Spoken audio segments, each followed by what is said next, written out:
శంకరాచార్యుల వారు పరదేవత దగ్గరికి వెళ్ళారు, అమ్మవారి దగ్గరికి. అమ్మవారు సంతోషించి సౌందర్య లహరి చేతిలో పెట్టింది. పట్టుకెళ్ళవయా శంకరా అంది.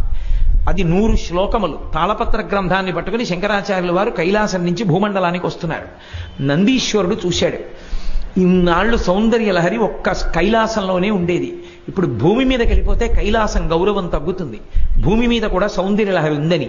కాబట్టి ఇది దక్కడానికి వీల్లేదని 2 కొమ్ములతో పరిగెత్తుకొచ్చి శంకరాచార్యుల వారి చేతిలో ఉన్న పుస్తకంలోని తాళపత్ర గ్రంథాల్లో కొన్ని తాళపత్రాలు లాగేశాడు. మిగిలినవి శంకరుల చేతిలో ఉండిపోయాయి. 59 శ్లోకాలు ఉన్న తాళపత్రాలు వెళ్ళిపోయాయి, 41 ఉండిపోయాయి. శంకరుడు కించిత్ బాధపడ్డారు, అమ్మ ఇచ్చిన దాంట్లో కొంత భాగం పోయింది అని. అప్పుడు అశరీరవాణిగా అమ్మవారు పలికింది, శంకరా, నందీశ్వరుడి చేత ఎందుకు తీయించేశానో తెలుసా?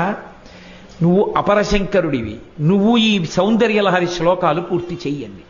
వెంటనే శంకరాచార్యుల వారు ఆ నందీశ్వరుడు తీసేసుకున్న 59 శ్లోకాలు తాను పూరించేశారు. పూరించి మొత్తం 100 శ్లోకాలని తీసుకుని భూమండలానికి తీసుకొచ్చారు. ఆ సౌందర్య లహరి అంత గొప్పది.